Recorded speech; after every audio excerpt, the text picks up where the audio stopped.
bahwa di dalam perjalanan ini dimulai dari Masjidil Haram ke Masjidil Aqsa di dalam perjalanan Isra.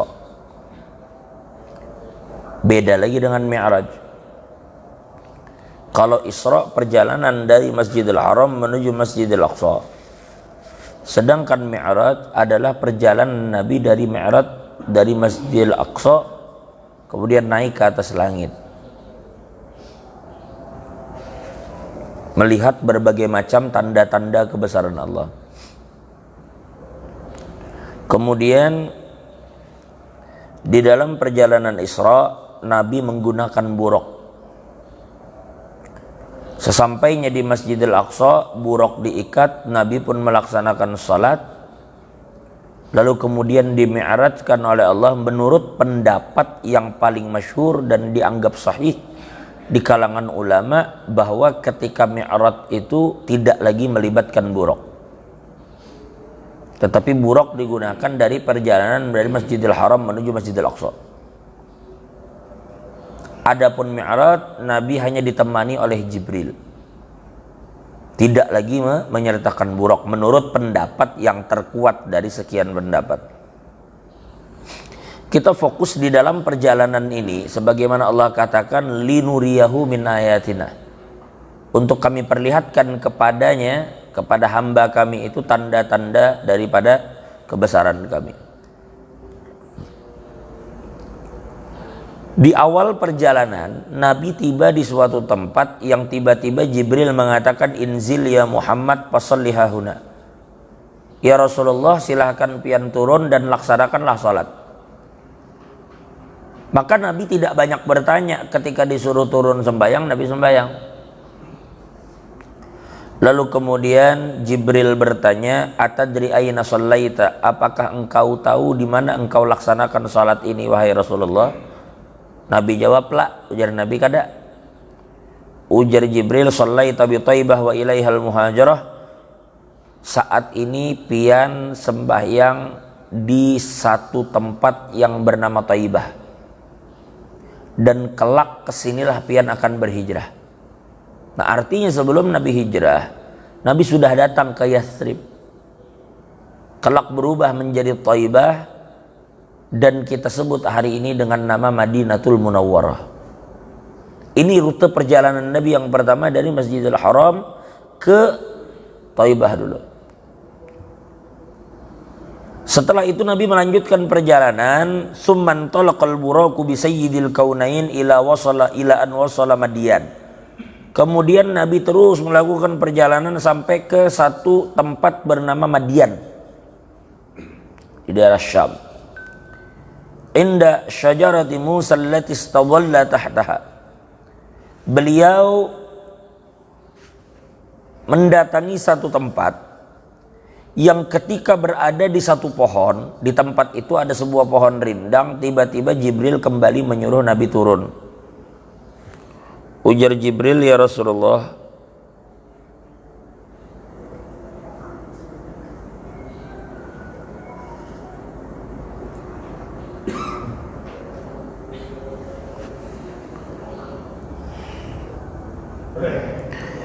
tiba-tiba Nabi diperintahkan lagi oleh Jibril, ya Rasulullah, pian turun sembahyang lagi di sini. Di dekat satu pohon Nabi disuruh sholat, tentu menghadap kiblat. Di saat itu kiblat saat itu kemana? Kiblat masih ke Masjidil Aqsa. Lalu Nabi turun, Nabi sholat, dan Nabi kada banyak tanya. Jibril menjelaskan. Ujar Jibril, ya Rasulullah, ini tempat yang pian sholat ini adalah tempat di mana dulu Nabi Musa ketika keluar dari Mesir menuju Palestina, maka beliau mampir di tempat ini untuk beristirahat dan bersandar di bawah pohon ini. Sudah dilanjutkan perjalanan sampai lagi tsumman talaqu ila Tur Sina, sampai mereka sampai di bukit Tur Sina. Watini wazaitun wa turi sinin, bukit Tur Sina. Lalu begitu sampai di bukit itu dikatakan lagi kepada Nabi, ya Rasulullah, silakan pian turun. Fasalli, silahkan pian salat lagi 2 rakaat, sembayang lagi Nabi.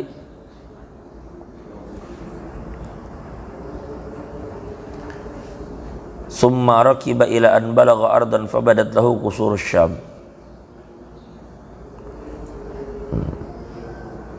Jazakallahu khair. Faqala lahu Jibril inzil fasalli fafa'al thumma rakiba fantalaqa al-buraq faqala atadri ayna sallait qala la qala sallaita baita lahmin haitsu wulida Isa bin Maryam. Jadi yang ketiga tadi ketika Nabi Muhammad tiba-tiba berada di Tursina, ujar Jibril turun sembayang. Ujar Jibril, ya Rasulullah, ini ada tempat di mana dulu Nabi Musa bermunajat dan berbicara dengan Tuhan di sini. Berbicara dengan Tuhan di situ bukan berarti Tuhan di situ. Tetapi Allah menetapkan untuk berbicara dengan Nabi Musa di situ. Kayak ulun misalnya, hendak menelpon Bang Dion. Ulun mulai Banjar. Bang Dion di sini. Lalu ulun padahi orang kepercayaan ulun, Haji Peri. Datangi Bang Dion. Di mananya? Jar Haji Peri ada di masjid di atas. Jar ulun suruh turun dulu. Suruh turun. Kemana Jar? Ya terus saja ke kamar bawah kata. Bawa ke kamar bawah. Aku anak pepandir.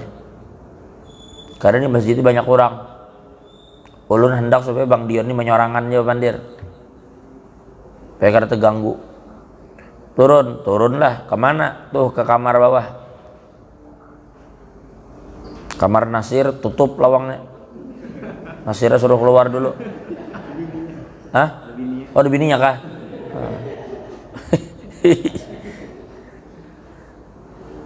Suruh keluaran dulu, kemana kabarnya? Akhirnya masuk ke situ Bang Dion. Baru ulun telepon. Jadi bukan berarti ulun yang nelpon itu ada di kamar Bang Nasir. Itu hanya perintah. Namanya hamba itu ya umpati. Namanya diperintah itu umpati. Sudah atasan aja menyuruh. Karena banyak tanya kita.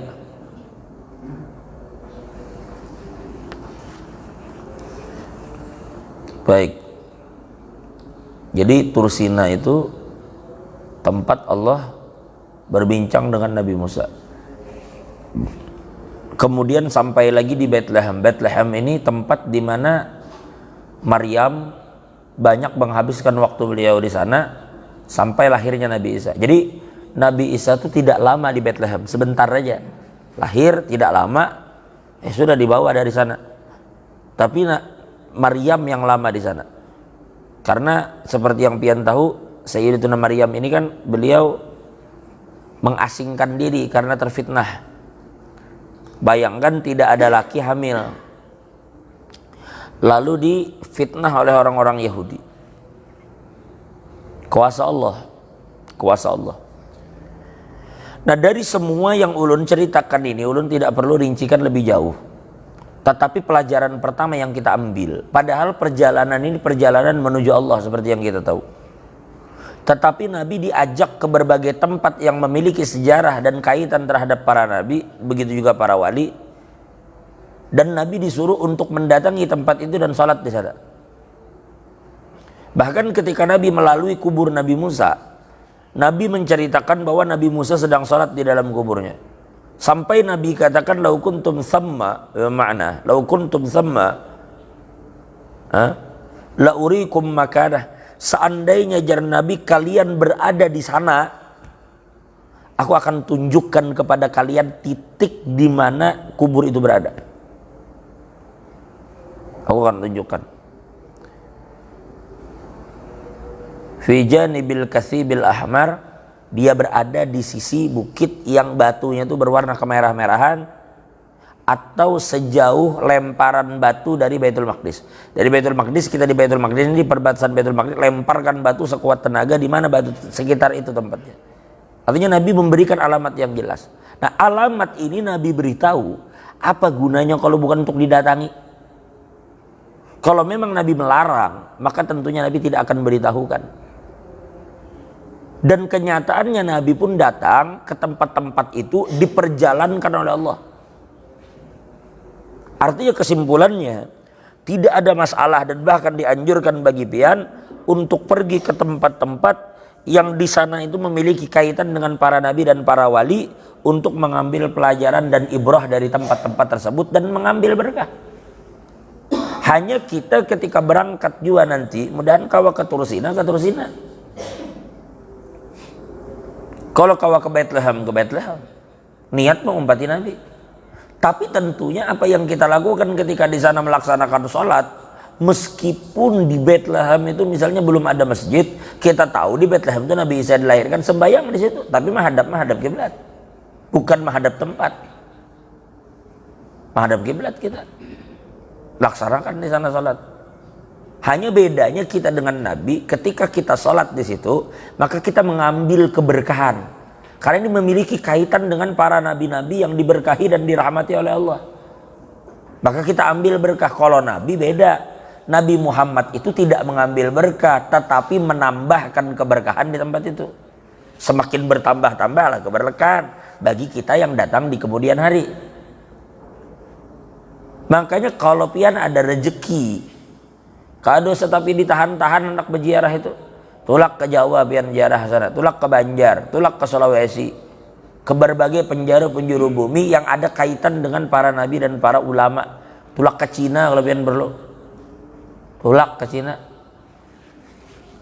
Di Cina itu ada sahabat Nabi namanya Sayyidina Sa'ad ibn Abi Waqqas, tulak ke sana.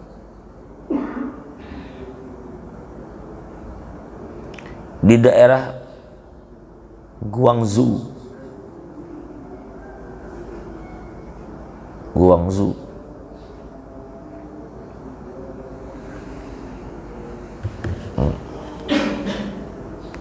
Guangzhou ini kesarannya sedikit pada Sungai Dama.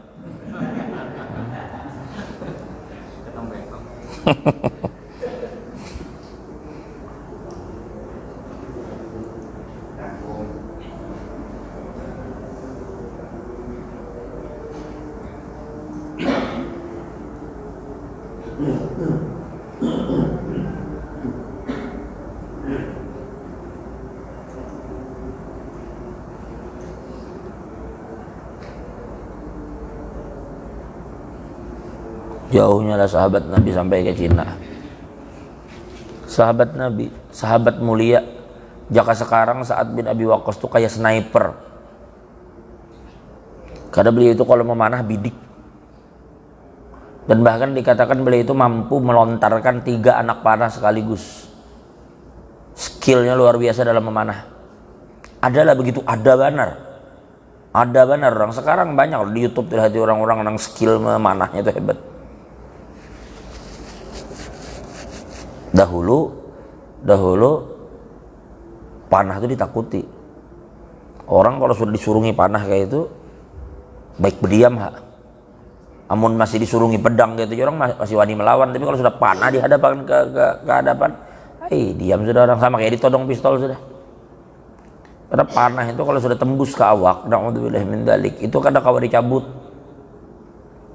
hancur bila dicabut. Makanya orang sebagian itu bila di tempat-tempat sempit itu orang lebih memilih ditembuskan sekalian, bukan dicabut. Apalagi kalau sampai panah itu bercabang nang kayak segitiga, kayak wayang tuh dah, kayak bentukan wayang segitiga tuh. Oh itu kalau sudah masuk kan kalau dicabut-cabut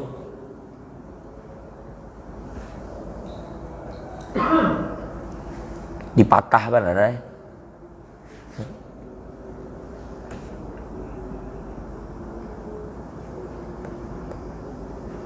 Udah pelajaran pertama yang kita ambil, silahkan pian pergi ke tempat-tempat yang memiliki kaitan sejarah dengan para nabi dan para wali dan ambillah keberkahan dari sana. Berarti kita disuruh napak tilas dan tidak melupakan sejarah. Makanya Jibril memberitahukan ke nabi kita, ini loh ya Rasulullah begini-begini. Jadi ibaratnya tuh kayak kita tutur, kan tur itu, Isra itu kan tur.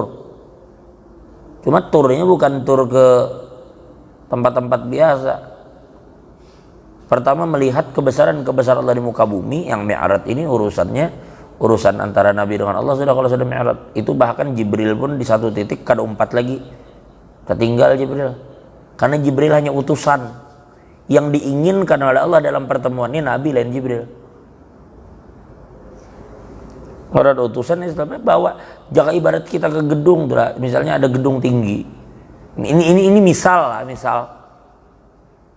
Lalu ulun ditunggu di gedung tinggi itu. Tetapi kalau Allah Ta'ala mustahil bertempat, Allah kan bertempat. Tapi andai kata di gedung tinggi, dibawalah kita. Bang Nasir dibawa, ketemu siapa? Ketemu Pak Isran di kantor gubernur situ. Dibawalah dari Maninjau ke kantor gubernur. Sepanjang jalan itu diberitahu hal-hal bersejarah. Singgah dulu wadah Haji Peri, ini Bahri Haji Peri lahir di sini. Taruh saja kalau segin sembahyang di situ. Terus Mbah tuh dipadahkan pulang di Samarinda, Bahari di sini. Ini SD pertama Bahari. Sejarah-sejarah sepanjang jalan lah. Sampai di kantor gubernur, naik ini ruangan ini bila ada pegawai yang peda mucil di sini dia ini bila ada bila tamu menunggu di sini. Sampai di titik terakhir ujar Bang Nasir, masuk sana nah. Bang Dian masuk sana.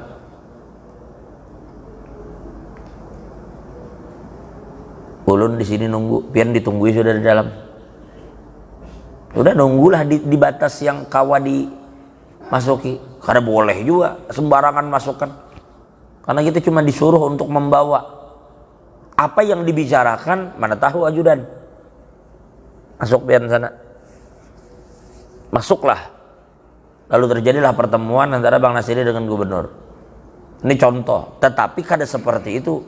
Kada mungkin Allah bertempat. Kita tidak bicara tempat.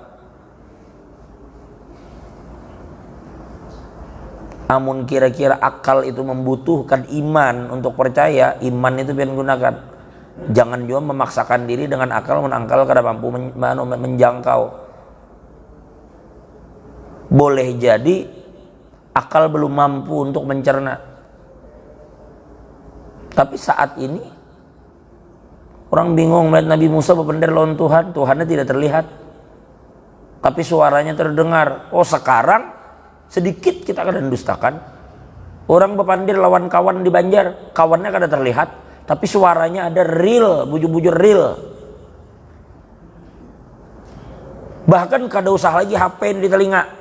Wah ini ada headset. HP-nya di kantong aja kada kelihatannya mengikuti HP. Tapi headset, maka headsetnya ini kada bakabal. Langsung bakasak di telinga aja. Kasak akan di telinga, sudah hai. HP di kantong, napa jurang berpandir sorangan sambil jogging. Padahalnya berteleponan. Ada benda bakasak di telinga aja. Bahkan wah ini kada usah lagi benda, kada yang headset lagi dikasakakan ke telinga. Jam tangan wah ini kawan nelpon juga. Jadi bila nelpon di jam aja picik, berpandir langsung, kada ada apa-apa di telinga. Sambil berjalan normal aja. Ini ada mikrofon yang menangkap suara kita dan ada speaker yang akan memperdengarkan suaranya dengan nyaring di jam. Jadi itulah subhanallah. Bahkan kamera nih sekarang itu ada yang menangkap suara dan mengeluarkan suara. Kayak ulun misalnya dari matamu di rumah. Itu bini ulun mulai kamar tahu melihat kayak apa di situ dan kedengaran suara.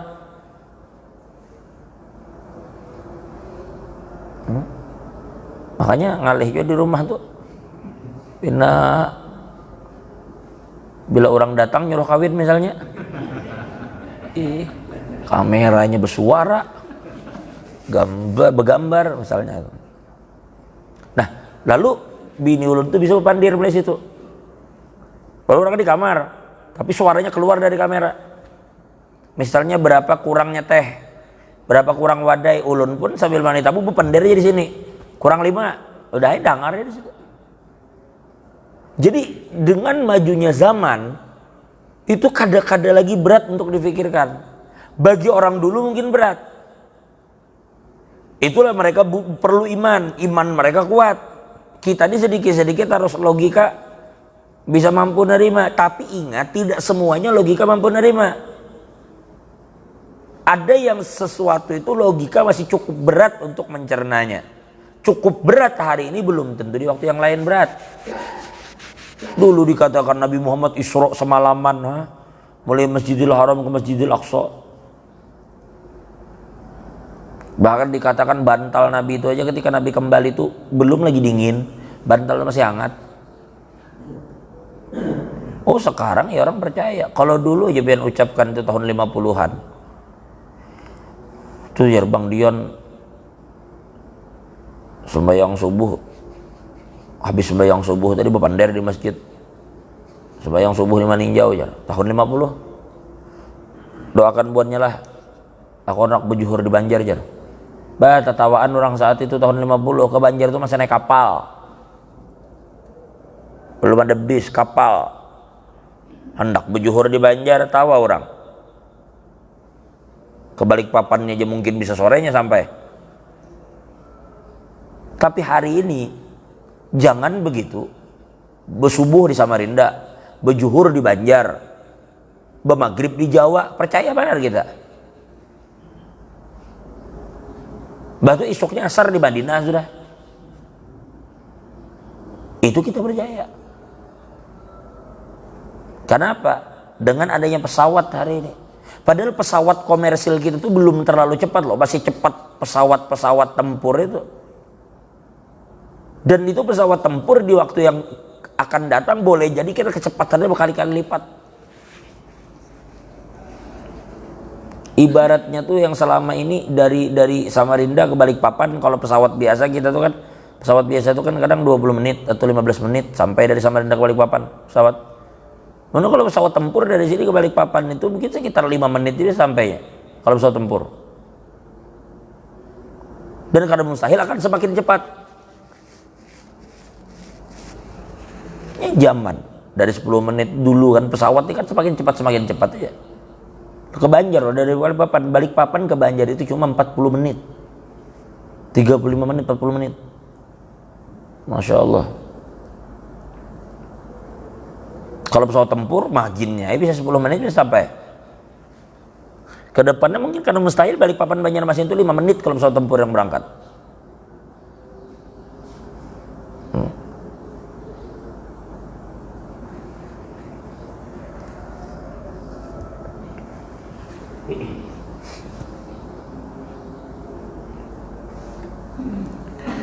Walhasil subhanallah lah, alam semesta ini semakin menguak.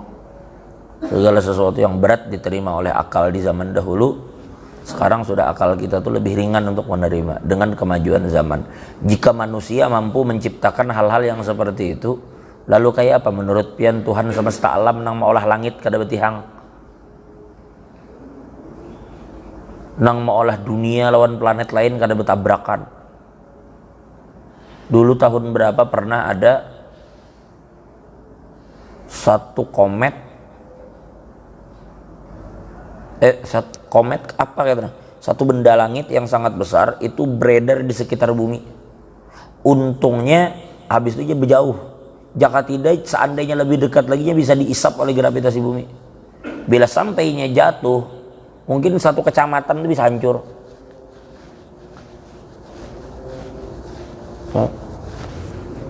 Jadi subhanallah, Allah menjaga alam semesta ini.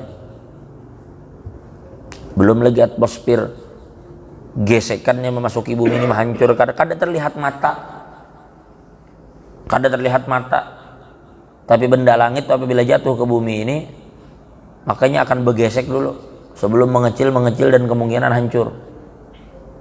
Subhanallah, Allah menjaga alam semesta ini tanpa terlihat.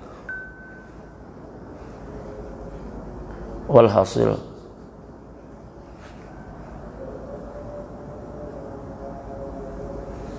ringan lah, alhamdulillah. Tapi ingat, kalaupun di kemudian hari pian masih menerima hal-hal yang disampaikan Nabi dan akal belum mencerna, ada imani saja. Mungkin orang setelah kita lah yang bisa untuk mencerna berita itu. Kita ya imani saja.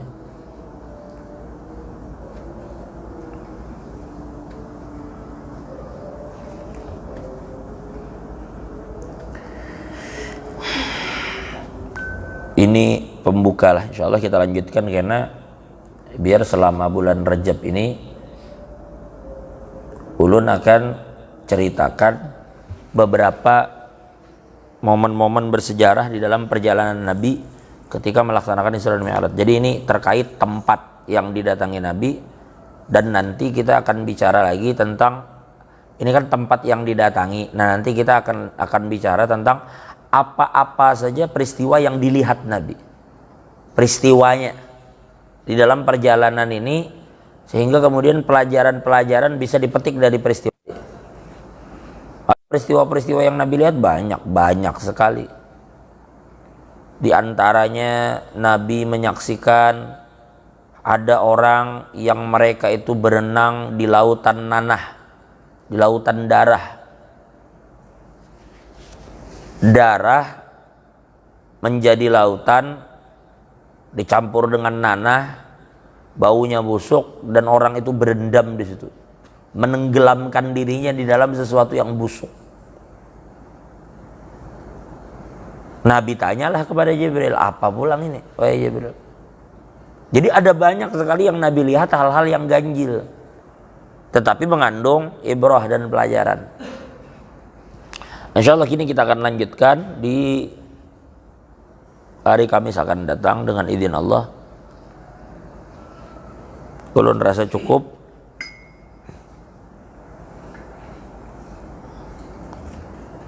Apa itu?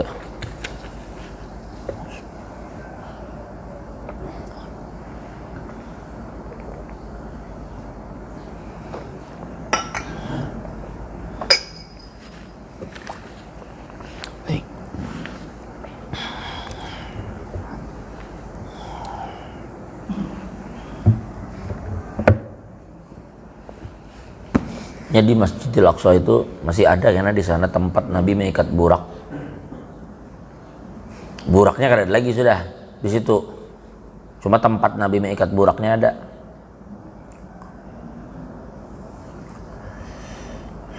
Mudahan kawa ke Masjidil Aqsa, insyaallah.